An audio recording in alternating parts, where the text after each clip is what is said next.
Welcome to the deep dive. Today, we're looking at something potentially huge. We're digging into what could be a major shift in the global economy. Yeah, it's this plan, really a blueprint, that aims to fundamentally rewrite the rules. We're talking about President Trump's nomination of Stephen Miran to a key economic post. And this unveiling of his, well, controversial strategy, the Mar-a-Lago Accord. It's definitely ambitious. So our mission today is to try and cut through some of that complexity. We need to explore who Stephen Miran actually is. Right, and what this Mar-a-Lago Accord really proposes. And how his thinking connects to Trump's tariff policies, which we've seen before, but maybe dialing it up. Plus, the big questions. What happens to the U.S. dollar? And what are the ripple effects, especially for the Asia-Pacific? Exactly. We'll try to pull out the key bits of information from the source material just to help you understand this blueprint for change and what it might actually mean. Okay, let's dive in. So let's start with the man himself, Stephen Miran.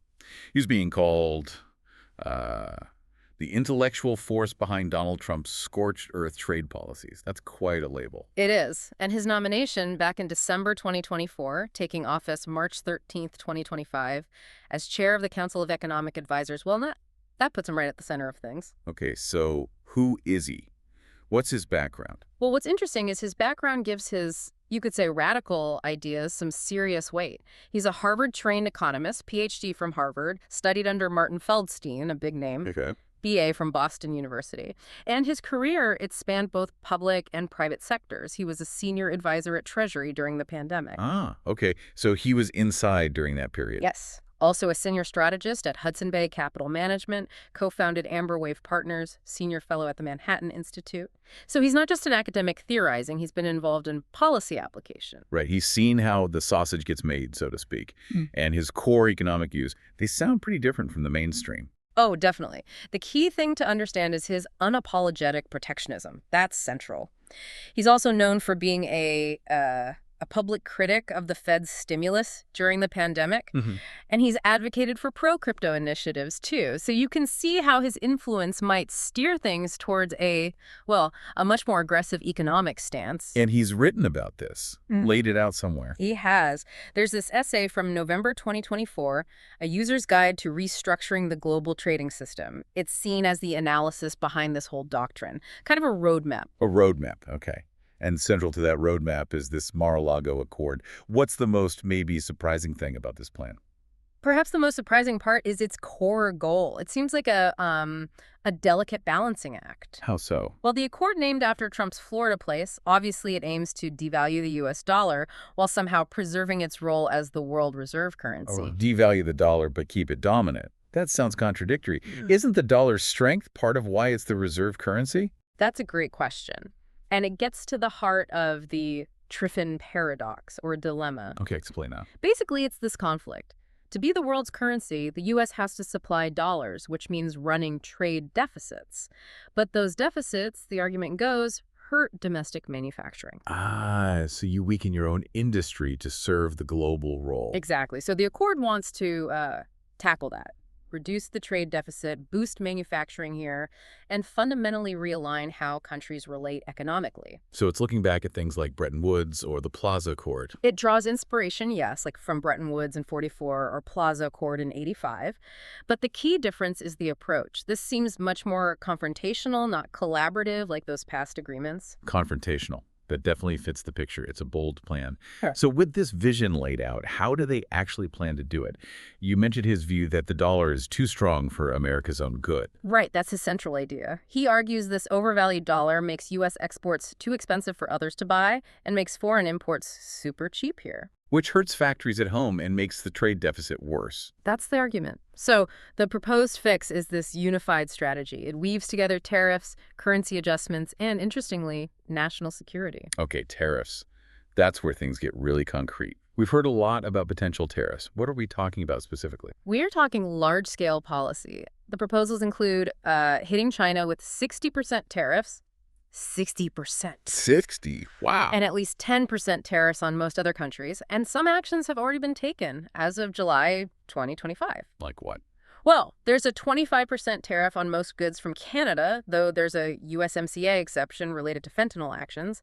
Then 25% on Venezuelan oil from certain countries. a global 10% tariff on most products, again with Canada-Mexico carve-outs, Okay. plus a 50% global tariff on steel and aluminum, and 25% globally on cars and parts. It's broad. Those are some serious numbers. But the immediate question most people will have is, won't that just make everything incredibly expensive for us, the consumers?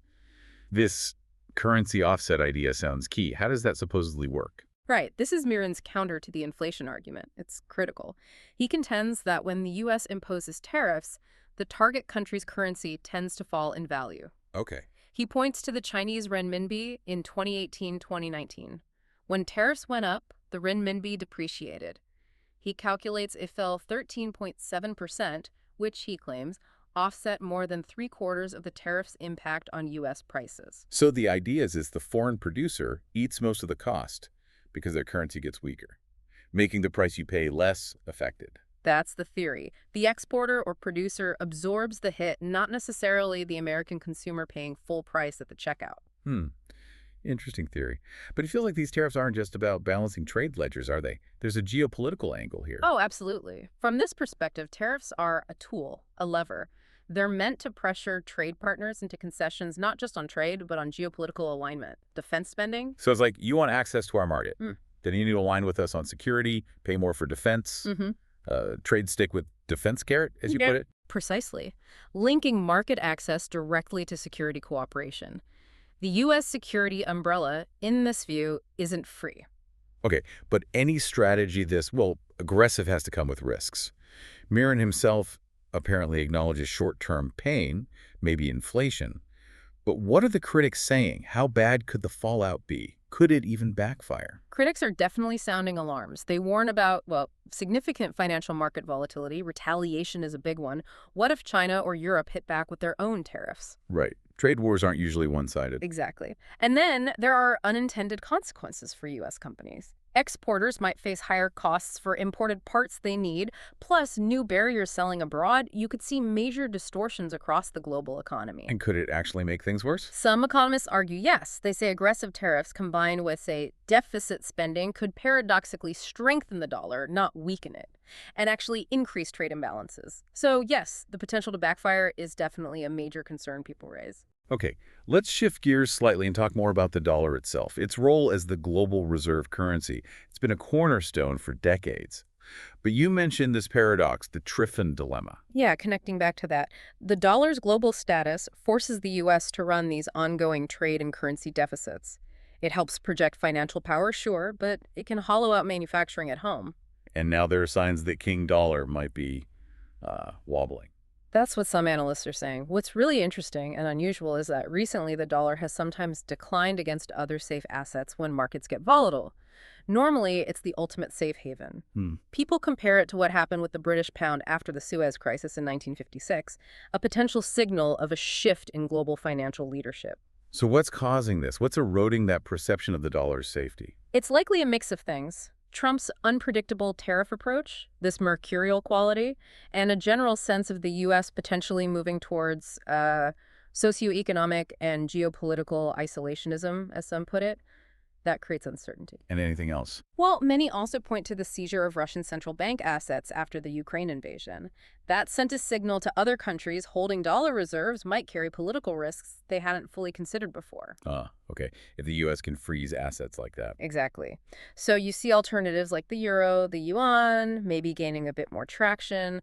Global reserves might become more diversified, less dominated solely by the dollar. So if the dollar does start to lose that unique status, what are the real-world consequences for, everyday finances or for America's standing, and how does this push allies away? Well, the warnings from some experts are pretty stark. They talk about everything from a potential economic heart attack for the U.S. economy to even a catastrophic debt default if global investors lose faith. And critically, it risks alienating longstanding allies. If U.S. economic policy becomes too aggressive or unpredictable, allies might feel pushed towards other economic blocs like China's Belt and Road Initiative. Which would obviously complicate cooperation on security, on climate, on everything else. Absolutely. It could lead to a much more fragmented and potentially unstable international system.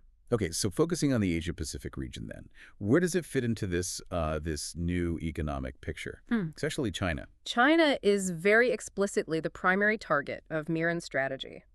The stated goal is economic decoupling, building new supply chains that deliberately exclude China.